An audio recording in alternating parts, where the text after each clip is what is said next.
अस्सलाम वालेकुम मेरे व्यूअर्स और लिसनर्स, आप सब कैसे हैं? मैं अल्लाह ताला के यहाँ पुरुउम्मीद हूँ कि आप लोग जहाँ-जहाँ भी अपनी फैमिलीज़ के साथ हैं महफ़ूज़ और खुश व खुर्रम होंगे। अल्लाह ताला आप सबको अपनी पनाह में रखे और शैतान की शर से महफ़ूज़ रखे। आप सुन रहे हैं नोवेल क्रिएशन के प्लेटफ़ॉर्म पे मोहलत चंद सांसों की बाय रीम फ़ारूक। तो आज हम पढ़ेंगे इसकी 5वीं किस्त। तो आइए शुरू करते हैं। मैं इससे ज़रूर मिलूँगा, मगर फिर कभी, आज तो शायद बारात है इसकी। शाह महमूद आर्यान पर नज़रें जमा कर बोलते हुए उठ गया। आर्यान हैरत से इसे देखने लगा। अब मैं चलता हूँ, कहकर शाह महमूद मुड़ गया। आर्यान को जैसे चुप लग गई थी। वो इसे जाता देखता रहा। मिशाल दुल्हन के जोड़े में ब्राइडल रूम में बैठी थी। साथ रिमशा, अलीज़ा और शिज़ा आयशा मौजूद थीं। निकाह आ चुका था। मिशाल के दस्तखत हुए, आर्यान के भी दस्तखत हुए, मगर गवाह के तौर पर। रुखसती का वक्त आ गया और मिशाल बहुत सी दुआओं के साथ रुखसत हो गई। मिशाल बिस्तर पर सुरख रंग का लहंगा फैलाए बैठी थी। बिस्तर को सुरख और सफ़ेद रंग के फूलों से सजाया गया था। पूरे कमरे में फूलों की खुशबू महक रही थी। मिशाल सर झुकाए हुए थी। अपनी नई ज़िंदगी के बारे में सोच रही थी। पहले ये ज़िंदगी इसे इसकी मर्ज़ी के मुताबिक नहीं मिली थी, मगर अब इसे इस ज़िंदगी को खूबसूरत बनाना था। इसकी नई ज़िंदगी का आगाज़ हो चुका था, जहाँ अब इसे हर कदम बहुत सोच कर रखना था, जहाँ इसे दूसरों की खुशी का ख़याल करना था, जहाँ इसे अपने से ज़्यादा दूसरों की ख्वाहिशात का एहतराम करना था। मिशाल सोच में गुम थी कि अचानक दरवाज़े पर दस्तक होती है और कोई अंदर आता है। मिशाल की नज़र गोद में रखे हाथों पर जमी थी। इसे सिर्फ कदमों की आवाज़ आ रही थी, जो आहिस्ता-आहिस्ता करीब हो रहे थे, और कोई बिस्तर पर मिशाल के सामने बैठ गया। मिशाल ने नज़र नहीं उठाई, मगर महसूस कर रही थी कि वो रामिश था, और वो कुछ देर खामोशी से बैठा रहा। मिशाल, मुझे पता नहीं मैं तुम्हें ये बताकर ठीक करूँगा या नहीं, मगर तुम्हें बताना ज़रूरी है। मिशाल खामोशी से सर झुकाए थी। तुम बहुत अच्छी लड़की हो। तुम्हारा साथ हर किसी को पसंद होगा, मगर मेरा तुम्हारे साथ रिश्ता ज़बरदस्ती किया गया है। मिशाल साकत रह गई। माफ़ी चाहता हूँ, मगर मैं किसी और को पसंद करता हूँ। मिशाल को लगा कि उसने कुछ गलत सुना है। वो ये तो सुनना ही नहीं चाह रही थी। मैंने मामा को बहुत मना किया था, मगर क्या कर सकता था। इनकी ब्लैकमेलिंग शुरू हो गई, जिस पर मुझे इनकी बात मानना पड़ी। रामिश बोलता चला गया। मिशाल के गले में गिल्टी उभरी, जिसे वो बमुश्किल नीचे ले गई। वो अपनी उंगलियों को मसल रही थी। तुम वाकई बहुत अच्छी हो, मगर मैं तुम्हें अंधेरे में नहीं रखना चाहता था, इसलिए सोचा कि तुम्हें बता दूं। रामिश ने बोलते हुए एक लिफाफा निकाला। मैंने दबाव में आकर शादी तो कर ली, लेकिन मैं दबाव में आकर निभा नहीं कर सकता। ये लो तुम्हारी आज़ादी। मिशाल को समझ नहीं आई। कैसी आज़ादी? वो लिफाफा हाथ में पकड़े मिशाल की तरफ बढ़ा रहा था। ये तलाकनामा है। मैं तुम्हें और ख़ुद को इसकी कैद में नहीं रखूँगा, और शायद मेरी मामा को भी पता चले कि शादी एक वाहिद चीज़ है जो सिर्फ़ इनकी मर्ज़ी से नहीं होती। मिशाल के एसाब तन गए। मिशाल ने कहा कि रात तुम्हें तलाक से नवाजा जा रहा है। मिशाल को लगा कि बस, इसका दिल फटने लगा है। उसने सर उठाया। तलाक? लेकिन क्यों? मुझे तलाक नहीं चाहिए, मिशाल रूहानसी होकर बोली। मगर क्यों? ये सब जानकर भी कि मैं किसी और को पसंद करता हूँ, तुम्हें कभी भी बीवी का दर्जा नहीं दे सकता, तो तुम मेरे साथ क्यों रहोगी? रामिश ने सवाल किया। मैं रह लूँगी, जिस तरह आप रखेंगे मैं रह लूँगी। मुझे छोटी सी जगह दे दे अपने घर में, लेकिन खुदा का वास्ता तलाक ना दे। मिशाल बेबसी से कहती चली गई। आंखों में आंसुओं का सैलाब था और हाथ जोड़े हुए थे। मिसाल ने शायद इतना बेबस खुद को कभी महसूस नहीं किया था। तुम जैसा चाहो तुम्हारी मर्ज़ी है, मगर तुम्हें इजाज़त है, जब भी जाना चाहो जा सकती हो, किसी रुकावट के बगैर। रामिश ने इसकी बात मानते हुए लिफाफा फिर आगे बढ़ाया, जिसे मिशाल ने बामुश्किल पकड़ा। थैंक्स, मिशाल सर झुकाकर बोली, जिस पर रामिश ने सर झटका और उठ गया। दरवाजे खुलने और बंद होने की आवाज़ आई। वो चला गया था। मिशाल लिफाफा हाथ में वैसे ही लिए बैठी थी। इसके आंसू नहीं रुक रहे थे। मिशाल, तुम्हें किसी की ज़िंदगी में ज़बरदस्ती शामिल किया गया है। तुम्हें किसी पर मुसल्लत कर दिया गया है। आज मिशाल को अपने इर्द गिर्द की चीज़ों को आग नहीं लगानी थी, बल्कि खुद को आग लगानी थी। इसे खुद से वहशत हो रही थी। वो अब वाकई आज़ादी चाह रही थी, मगर ज़िंदगी से, वो जो कमरे में फूलों की खुशबू कुछ देर पहले इसे सुकून दे रही थी, इस खुशबू से अब इसका दम घुट रहा था। नई ज़िंदगी की सुबह आ गई। सूरज की रोशनी हर चीज़ को घेरे में लिए हुए थी। खामोशी सी छाई हुई थी। सिर्फ चिड़ियों का चहचहाना सुनाई दे रहा था। मिशाल की आँख खुली। वो दुल्हन के जोड़े में बेड की टो से टेक लगाए हुए थी। वो रोते-रोते कब सोई, इसे याद नहीं। सीधा होते हुए अपना सर दोनों हाथों से पकड़ा, जो शदीद बोझल था। नज़र चारों तरफ घुमाई, लहंगे को समेटकर उठी और अलमारी की तरफ बढ़ी। अलमारी खोलकर एक सूट निकाला और तब्दील करने चली गई। फ्रेश होकर कमरे में आई, अपने दोनों हाथों से टॉवल को पकड़े बाल खुश्क कर रही थी कि अचानक नज़र खाकी लिफाफे पर पड़ी जो बेड पर पड़ा था। उसे देखकर मिशाल को दिल में कुछ चुभता हुआ महसूस हुआ। उसने हाथ बढ़ाकर लिफाफा उठाया और साइड टेबल की दराज खोलकर इसमें रख दिया। ड्रेसिंग टेबल की तरफ आ गई और तैयार होना शुरू हो गई। मिशाल तैयार होकर कमरे से निकली तो सामने ही लाउंज में रिमशा अलीज़ा मौजूद थी, जो नाश्ता लाई थी। साथ में आर्यान, फुप्पो, शीशा, आयशा और रामिश सब मौजूद थे। रामिश की नज़र कमरे से बाहर निकलती मिशाल पर पड़ी। वो लाउंज की तरफ आई। रिमशा और अलीज़ा इन्हें और इससे मिली। मिशाल चेहरे पर मुस्कुराहट सजाए बहुत खुशी से मिली। वो लड़की जो सरेआम गुस्सा करती थी, रो देती थी, हंस देती थी, आज दिखावा भी करने लग गई थी। आर्यन और रामिश बातचीत में मसरूफ थे। टेबल पर नाश्ता लगाया गया। नाश्ते के कुछ देर बाद रिमशा, अलीज़ा और आर्यन चले गए। रिमशा यूनिवर्सिटी जाती थी और यूनिवर्सिटी से आकर घर पढ़ती थी। अब इसके पास कोई नहीं था बात करने के लिए। आर्यन दिन को काम के लिए जाता और रात में वापस आता, कभी तो अगली सुबह को आता। अस्मा और सादिया घर के कामों में मसरूफ़ रहती थी और जहाँ ज़ेब भी घर में कम ही होते।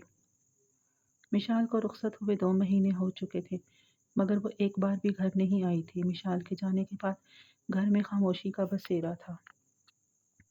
एसएचओ एक बार फिर इसी कुर्सी पर बैठा आर्यन का इंतज़ार कर रहा था। आर्यन कमरे में दाखिल हुआ। एसएचओ ने आर्यन को देखकर बैठने का इशारा किया। आर्यन सलाम करके बैठ गया। तुम जानते हो कि मैंने तुम्हें क्यों बुलाया है? एसएचओ संजीदगी से बोला। जी सर। मुझे उम्मीद है तुम इस काम में अच्छा किरदार निभाओगे और पता लगा लोगे कि इस स्मगलर माफिया के पीछे कौन है। तुम चाहो तो किसी भी ऑफिसर के साथ काम करो। एसएचओ इत्मीनान से बोला। सर, आपको शिकायत का मौका नहीं मिलेगा। मैं सिर्फ पता नहीं करूंगा, बल्कि इस माफिया के लीडर को जेल की सलाहों तक पहुंचाऊंगा। आर्यन जोश भरे लहजे में बोला। अब तुम्हें पता है क्या क्या करना है। मुझे जाना है कुछ माह के लिए। आई होप कि तुम कुछ महीनों में ये काम कर लोगे। एसएचओ जल्दी में था और उठते हुए बोला। आर्यन भी साथ उठा और हुक्म पर सर हिला दिया। आर्यन को हर केस में काबिल ऑफिसर्स को अपने साथ काम पर लगाने का मौका मिलता था, मगर वो सिर्फ अपने काबिल दोस्त उमर को ही साथ लेता था और इस बार भी इसको साथ लिया था। ऐसा कोई केस नहीं था जो आर्यन और उमर अंजाम तक ना पहुंचा सके, मगर इस बार इनको एक बड़ी जिम्मेदारी मिली थी। पिछले 3 साल से एक माफिया लड़कियों की स्मगलिंग कर रहा है, मगर कोई सबूत ना मिल सका किसी भी चीज़ का। आर्यन को इसकी जड़ तक, यानी माफिया के लीडर तक पहुंचना था। आर्यन रेस्टोरेंट में बैठा उमर का इंतज़ार कर रहा था। कई हफ्ते गुजर गए, मगर उमर आर्यन काफ़ी कोशिशों के बावजूद कुछ खास पता नहीं कर पाए। आज आर्यन और उमर के पास आखिरी तरीका था जिसमें इन्हें कामयाब होना था, मगर खतरनाक भी बहुत था। लीडर तक पहुंचने के लिए अब गैंग में घुसना था, बेस बदल कर। आर्यन जानता था इसमें जान का खतरा भी हो सकता है, इसलिए उसने जाने की हामी भरी, मगर उमर जिद पर अड़ गया और खुद जाने की ख्वाहिश चाही। आर्यन कभी बात ना मानता, मगर उमर के आगे इसकी एक न चली और उमर तैयार हो गया। आर्यन और उमर को कई दिन लगे प्लानिंग पर और हर चीज़ सोच समझ कर एहतियात से की जा रही थी। किस तरह उमर गैंग में शामिल होगा, किस तरह इनको एतमाद में लेकर लीडर तक पहुंचेगा और आर्यन उमर पर 24 घंटे नज़र रखेगा ताकि कोई ख़तरा हो तो आर्यन बाखबर रहे। आधा महीना गुजर गया। आज इतवार थी।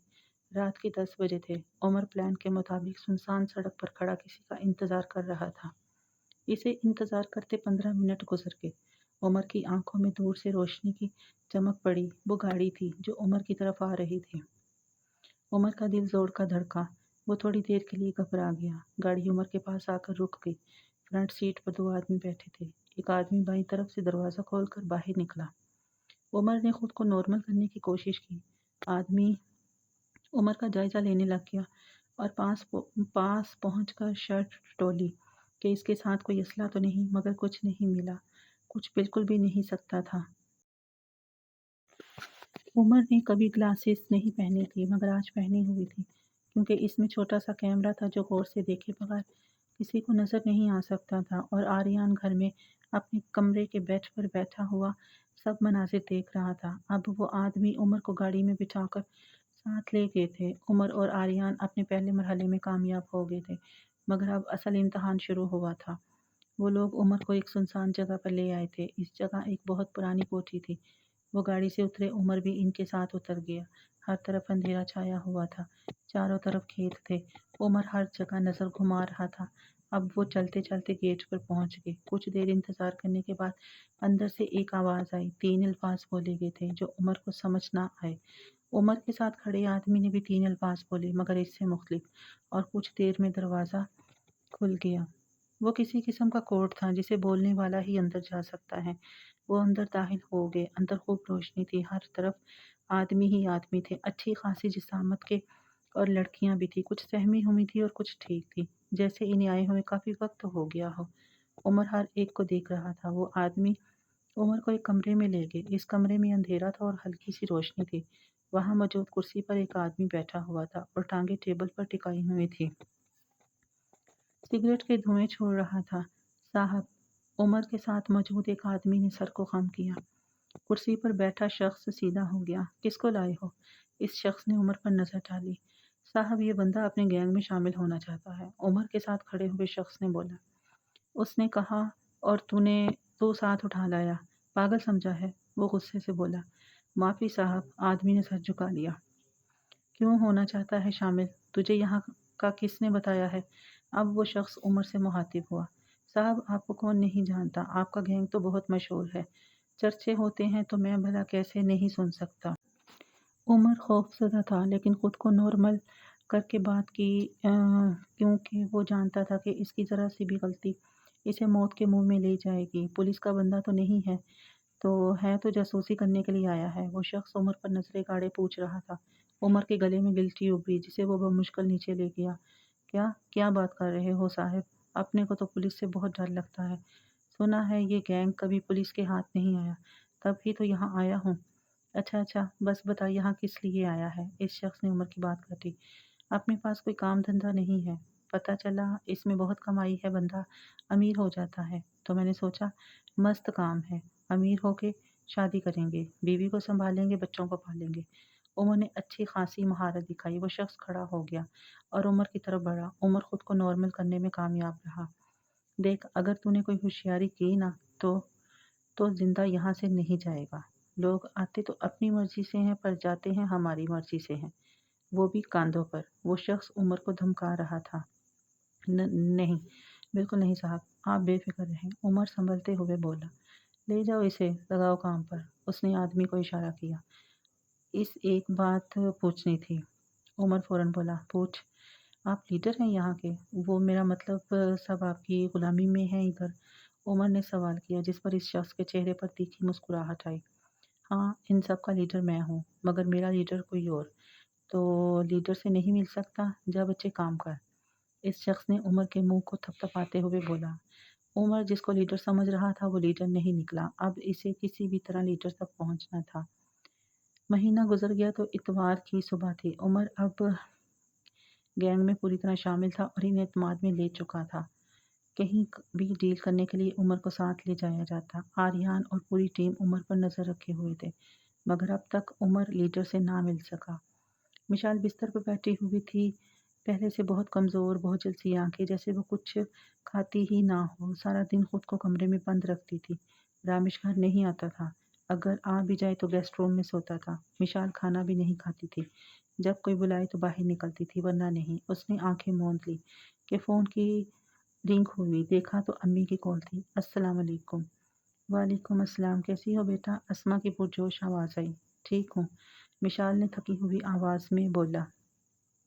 मिशी, तुम तो घर को भूल ही गई हो, हमारी याद नहीं आती क्या? अस्मा गमगीन होकर बोली, जिस पर मिशाल अफसरदा हुई। आती है मम्मा, बहुत ज़्यादा, मगर मैं घर नहीं आ सकती। जब तक वो शख्स है मेरे घर में। मिशाल लब भींच कर बोली। अस्मा कुछ देर के लिए खामोश हो गई। वो मैंने कॉल की थी कि रिमशा की मंगनी है, तो तुम आओगी ना? रिमशा की? मिशाल ये खबर सुनकर चौंक पड़ी। इसके चेहरे पर मुस्कुराहट आ गई। ये भी कोई पूछने की बात है भला? अच्छा, किससे मंगनी तय हुई है? रिमशा को पसंद है? विशाल ने सांस लिए बिना सवाल पूछे। वो इस बात पर बेहद खुश थी। वो वो आर्यान से। अस्मा झिझकते हुए बोली। किससे? विशाल को लगा उसने सही नहीं सुना। बेटा, तुम्हारे बाबा ने रिमशा का रिश्ता आर्यान से तय किया है। मिशाल के गले में गिल्टी सी फंस गई। वो कुछ भी बोलने की हालत में ना रही। उसने फौरन फ़ोन बंद कर दिया और बायां हाथ मुंह पर रखकर फ़ोन को घूरने लगी। ज़िंदगी जब इम्तिहान लेने पर आ जाए, रहम खाना गवारा नहीं करती। शाम का वक्त था। आर्यन घर में दाखिल हो रहा था तो नज़र लॉन में पड़ी और वहीं ठिठक गया। आंखें एक पल के लिए ना झुकी। मिशाल लॉन में चक्कर लगा रही थी। इतने लंबे अरसे के बाद आज मिशाल को देखकर आर्यन बहुत खुश हुआ। वो पहली वाली मिशाल नहीं लग रही थी, बहुत कमज़ोर थी। आर्यन लॉन की तरफ बढ़ा। मिशाल जो हर दफ़ा की तरह कहीं खोई हुई चक्कर लगा रही थी। मिशी, कैसी हो?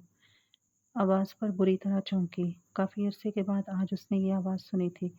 दिल बहुत ज़ोर से धड़कना शुरू हो गया। मिशाल खुद को रिलैक्स करते हुए पीछे पलटी और आर्यन पर नज़र डाली। मिशाल, मेरा नाम मिशाल है, बहुत सख्त लहजे में बोली, जिस पर आर्यन के चेहरे पर एक मुस्कुराहट उभरी। कैसी हो? आर्यन ने फिर पूछा। वैसे पसंद अच्छी है तुम्हारी, वो तंजिया लहजे में बोली। वो कैसे? आर्यन इसकी बात पर हैरान। मेरी बहन, तुम्हारी पसंद है ना? तो बहुत अच्छी है तुम्हारी पसंद। पसंद? आर्यन चेहरे पर तीखी मुस्कुराहट सजाए बोला। हाँ, पसंद। इसी वजह से तुमने मुझे रिजेक्ट किया था। मिशाल रवानगी में बोली। आर्यन को उम्मीद नहीं थी कि मिशाल इस तरह कुछ बोलेगी। रिमशा अच्छी लड़की है, लेकिन मेरी पसंद नहीं। मैं बड़ों का हुक्म टाल नहीं सकता। आर्यन ने वजाहत देना चाही। हाँ, मेरी बारी। वो तुम्हारे बड़े नहीं थे जिनका हुक्म तुमने टाला था। मिशाल तिलमिला उठी।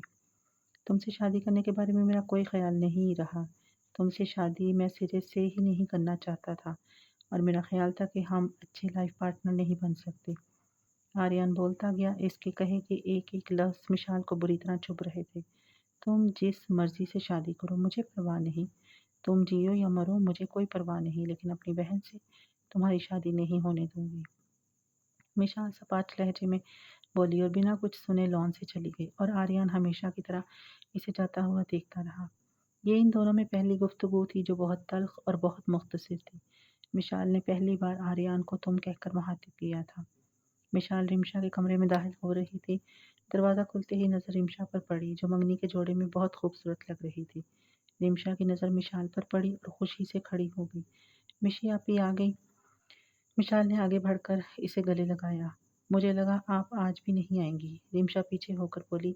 इसकी आंखों में आंसू थे। मेरी बहन की मंगनी पर मैं नहीं आती, ऐसा कैसे हो सकता है? मिशाल ने रिमशा के गाल पर बहते हुए आंसुओं को उंगली से साफ करते हुए बोला। मिशाल रिमशा को लेकर बेड पर बैठ गई। आप शादी के बाद से हमें भूल जो गई थी, इसलिए। रिमशा खफगी से बोली। मैं कैसे भूल सकती हूँ तुम्हें? ऐसा कोई वक्त नहीं जब मैंने याद ना किया हो तुम लोगों को। मिशाल चेहरे पर मुस्कुराहट सजाए बोली, जिस पर रिमशा भी मुस्कुरा दी। तुमने आर्यन से शादी के लिए हाँ क्यों की? मिशाल ने रिमशा के चेहरे पर नजर डालते हुए सवाल किया। मामा पापा का फैसला था जो मुझे मानना था। मगर आर्यन अच्छा नहीं है, मिशाल यकदम बोली। आप भी मुझे कोई एक वजह बता दें आप इनके अच्छे ना होने की। रिमशा ने पलके उठाकर मिशाल को देखा। वो कुछ देर के लिए चुप रही। इसके पास तो कोई वजह नहीं थी। वो बुरा सिर्फ मिशाल के लिए था क्योंकि उसने इसे इनकार किया था। क्या बस इस बात से वो अच्छा नहीं था? किसी के लिए भी। वो बस मुझे। मिशाल कुछ कहने की कोशिश कर रही थी। माँ बाप कभी हमारे लिए बुरा नहीं सोचते, हमेशा अच्छा सोचते हैं। उन्होंने कुछ सोच कर ही फैसला लिया होगा।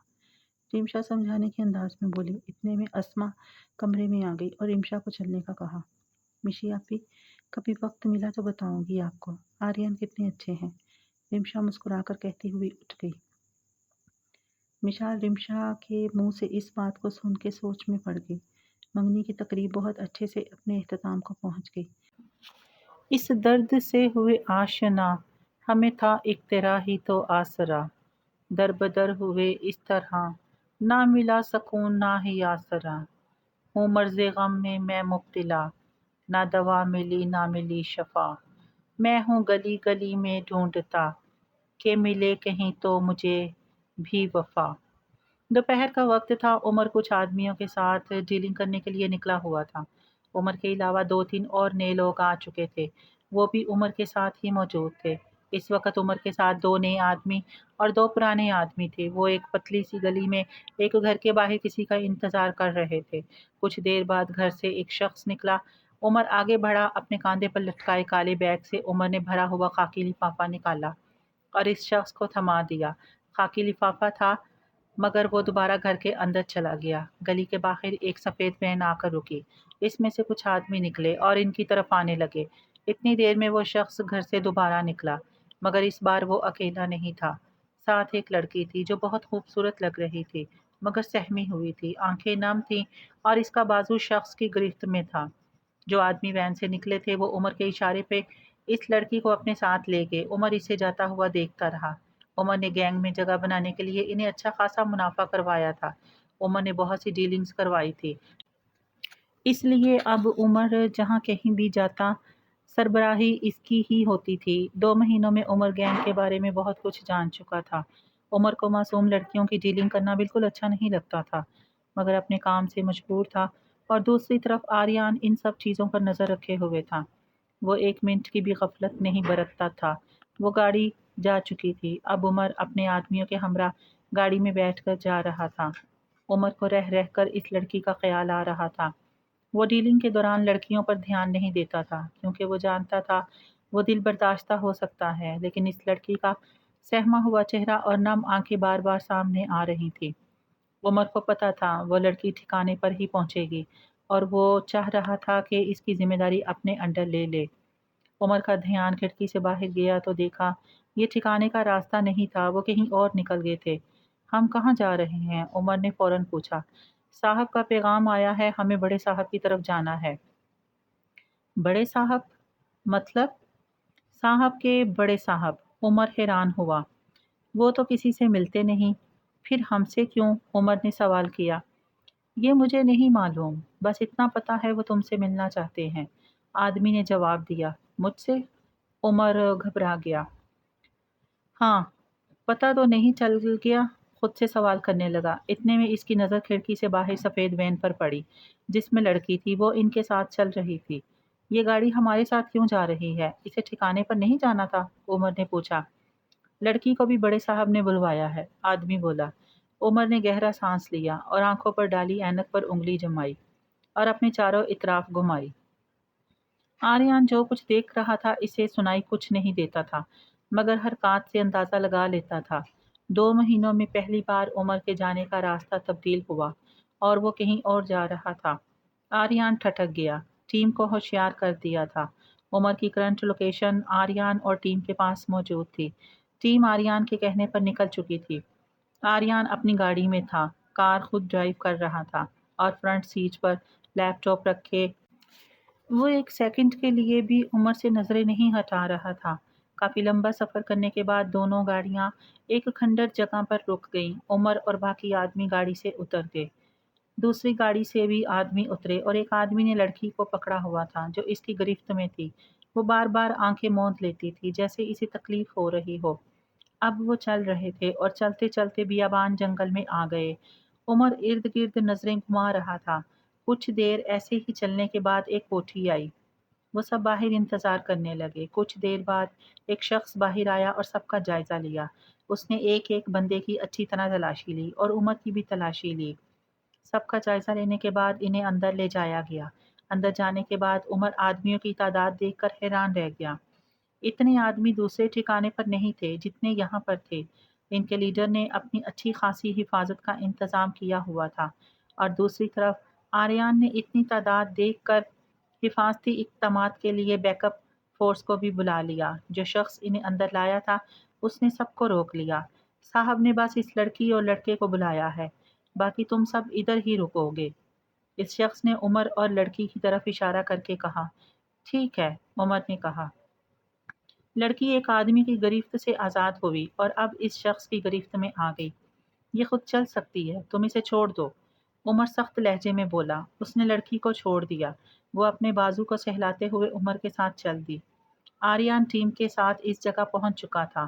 گاڑی کے فرنٹ سیٹ پر بیٹھ کر لیپ ٹاپ ٹانگوں پر ٹکا کر سب کچھ دیکھ رہا تھا۔ وہ لوگ ایک کمرے کے باہر رک گئے۔ دروازہ کھلا اور اندر داخل ہوئے۔ ہر ایک شخص کے سامنے کرسی پر بیٹھا تھا جس کی پشت نظر آ رہی تھی۔ صاحب، آپ کا کام ہو گیا ہے، میں ان دونوں کو لے آیا ہوں، اس نے سر کو خم دے کر کہا۔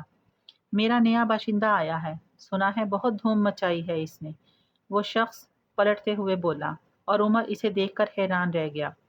سکرین پر موجود شخص کو دیکھ کر آریان بھی ہکا بکا رہ گیا۔ وہ گینگ کا لیڈر کوئی اور نہیں بلکہ شاہ محمود تھا۔ آریان نے ایک لمحے کا انتظار کیے بغیر ٹیم کو حملے کا اشارہ کر دیا کیونکہ وہ جانتا تھا عمر خطرے میں ہے۔ شاہ محمود عمر کو اچھے سے جانتا ہے۔ آرڈر ملنے پر ٹیم نے عمارت کو گھیرے میں لینا شروع کر دیا اور دروازہ توڑ دیا۔ آریان پستول پکڑ کے اندر کی طرف بھاگا۔ اوہ ہو، ایسا کب سے ہو گیا؟ پولیس آفیسر اور میرا باشندہ ہو گیا؟ شاہ محمود تیکھی مسکراہٹ کے ساتھ بولا اور کرسی سے اٹھ گیا۔ تم؟ عمر کے ہوش اڑ گئے۔ لڑکی نے ایک نظر عمر پر ڈالی جو بالکل ساکت تھا۔ ہاں، میں دوبارہ مل کر خوشی ہوئی تم سے، شاہ محمود بولا۔ اتنے میں گولیوں کی آواز آئی۔ وہاں موجود شخص نے پسٹل نکالی اور عمر پر تان دی کہ اچانک دروازہ کھلا اور آریان پسٹل پکڑے ہوئے تھا اور یکدم فائر کر دیا۔ گولی اس شخص کے سر پر لگی اور وہیں گر گیا۔ گولی کی آواز پر لڑکی کی چیخ نکلی اور اس نے دونوں ہاتھ کانوں پر رکھ دیے۔ شاہ محمود نے ٹیبل پر رکھی پستول اٹھائی اور لڑکی کو اپنی طرف کھینچ لیا اور اس کی کان پٹی پر پستول رکھ دی۔ عمر حیرت سے اس کی طرف دیکھنے لگا۔ خبردار میری طرف آنے کی کوشش کی تو میں اسے مار دوں گا۔ شاہ محمود لڑکی کو پکڑتے ہوئے پیچھے ہوا۔ آریان آگے بڑھا۔ آریان رک جاؤ، عمر فوراً بولا، جس پر آریان کے قدم رک گئے۔ شاہ محمود کا نشانہ بنی ہوئی لڑکی چیخ رہی تھی، مجھے نہیں مرنا، پلیز مجھے نہیں مرنا، مجھے بچا لو، خدا کا واسطہ، اور روتے ہوئے التجا کر رہی تھی۔ اس کی گردن شاہ محمود کے بازو میں تھی۔ اتنے میں ٹیم کے بندے کمرے میں آ گئے۔ عمر، میں اسے جانے نہیں دے سکتا، آریان پستول تانے ہوئے بولا، مگر عمر کی سمجھ میں کچھ نہیں آ رہا تھا۔ وہ اس بے قصور لڑکی کی موت نہیں چاہتا تھا۔ شاہ محمود پیچھے ہوتا جا رہا تھا۔ آریان نے گولی چلا دی جو شاہ محمود کے بازو پر لگی۔ وہ درد سے کراہا۔ اتنے میں شاہ محمود نے گولی چلائی جو لڑکی کے سر کو چھو کر گزری۔ شاہ محمود نے نہ آؤ دیکھا نہ تاؤ، پیچھے مڑا اور ایک بٹن پریس کیا جس سے دیوار پیچھے کو سرک گئی اور وہ باہر نکل گیا۔ آریان اور باقی لوگ اس کے پیچھے بھاگے۔ عمر لڑکی کی طرف آیا جس کے سر سے خون رس رہا تھا۔ 1.5 ماہ بعد آریان اور عمر ایس ایچ او کے کمرے میں بیٹھے تھے۔ سوری سر، ہم اسے پکڑ نہیں سکے، آریان افسردہ ہو کر بولا۔ دونوں کا سر جھکا ہوا تھا۔ مجھے فخر ہے تم دونوں پر، تم دونوں نے معصوم لڑکیوں کو آزاد کروایا، بہت سے آدمیوں کو گرفتار کر لیا، اور تو اور تم لوگ لیڈر تک پہنچ گئے جو آج تک کسی آفیسر سے نہیں ہوا، وہ تم دونوں نے کیا ہے، ایس ایچ او خوش ہو کر بولا۔ ان سب چیزوں کا کریڈٹ عمر کو جاتا ہے جو اپنی جان پر کھیل کر شاہ محمود تک پہنچا تھا۔ آریان عمر کو دیکھتے ہوئے بولا۔ صرف میرا نہیں، آریان نے بہت بہادری دکھائی، ورنہ میں آج یہاں نہیں ہوتا، عمر بولا۔ ہاں، تم دونوں ہی بہت بہادر آفیسرز ہو، ایس ایچ او مسکرایا۔ ہمیں اب شاہ محمود کو نہیں پکڑنا، اس کے خلاف جو ثبوت ہیں وہ عدالت کو دینے ہیں، اسے اپنے پاس سنبھال کر رکھنا۔ جی سر، آریان بولا۔ اور وہ لڑکی کا کیا بنا جو اس سارے معاملے میں شاہ محمود کا شکار بنی تھی؟ ایس ایچ او نے پوچھا۔ عمر اسے وقت پر ہسپتال لے گیا تھا۔ اب تک تو وہ بالکل ٹھیک ہے، آریان نے بتایا۔ اس کے گھر والوں کا کچھ پتہ چلا؟ جی سر، اس کے ٹریٹمنٹ کے بعد اس کے گھر والوں کو اطلاع کر دی تھی، وہ اپنے گھر جا چکی ہے، عمر نے جواب دیا۔ ویل ڈن، تم لوگ آرام کرو اور چھٹیاں انجوائے کرو، ایس ایچ او بولا۔ رات کا وقت تھا، آریان کار ڈرائیو کر رہا تھا۔ فون پر رنگ ہوئی عمر کی کال تھی۔ فون کان سے لگایا۔ ہیلو ہیلو آریان صاحب، کیا حال ہے آپ کے؟ عمر بڑے پرجوش انداز میں بولا۔ آئی ایم آل رائٹ، تم بتاؤ؟ I am well. अच्छा बताओ, कहाँ पर हो इस वक्त? कार ड्राइव कर रहा हूँ, घर जा रहा था। तुम बताओ, सब खैरियत है? आर्यन साइड मिरर को देखते हुए बोला।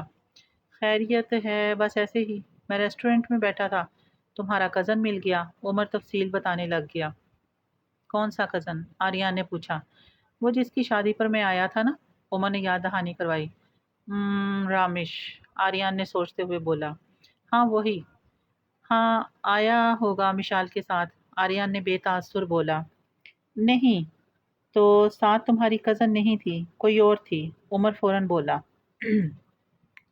होगी कोई क्लाइंट या दोस्त। अच्छा फिर बात होती है, मैं घर पहुंच गया हूँ, आर्यन ने कहा। आहा, अल्लाह हाफिज।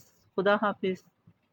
गाड़ी घर के सामने आई, गेट खुला और गाड़ी घर में दाखिल हुई। आर्यन गाड़ी से उतरा, की चेन को अंगूठे से दबाकर गाड़ी लॉक कर दी और चलते चलते लॉन की तरफ आ गया।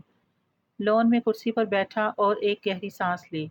हवा ने चेहरे को छूकर कुर्सी से टेक लगाकर आंखें मौंद ली। काफी देर यूं ही आंखें बंद करके बैठा रहा। कॉफी पियेंगे? आवाज से अचानक आंख खुली। मुड़कर देखा तो रिमशा थी, जो हाथ में कप थामे खड़ी थी। नहीं, आर्यन सीधा बैठते हुए बोला। रिमशा आर्यन के साथ वाली कुर्सी पर बैठ गई। जानती हूँ, कॉफी नहीं पीते आप, आपके लिए चाय है, वो कप आगे बढ़ाते हुए बोली। आर्यन ने एक नज़र रिमशा के चेहरे का जायजा लिया और कप को थाम कर मुस्कुराते हुए सर झटका।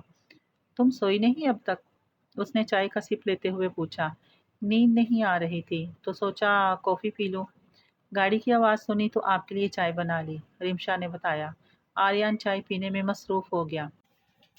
आपने मुझसे मंगनी के लिए हाँ क्यों की? रिमशा ने कप को देखते हुए सवाल किया। मतलब? आर्यन रिमशा के सवाल पर हैरान हुआ। मतलब साफ है, आपने हाँ क्यों की? रिमशा अब आर्यन के चेहरे पर नजरें जमाए रवानगी से बोली। बड़ों की ख्वाहिश थी तो मैं मना कैसे कर सकता? बड़ों की ख्वाहिश। आर्यन के जवाब पर रिमशा ने तीखी मुस्कुराहट के साथ अल्फाज दोहराए। आर्यन चुप रहा। आपकी कोई ख्वाहिश नहीं है, आप हमेशा बड़ों के कहने पर ही चलेंगे। आप अपने दिफा में कुछ भी नहीं कहेंगे। आप अपनी जिंदगी की डोर किसी और के हाथ में पकड़ा कर कठपुतली की तरह चलेंगे। रिमशा ने सांस लिए बगैर ढेरों सवाल कर दिए, जिसका जवाब आर्यन के पास नहीं था।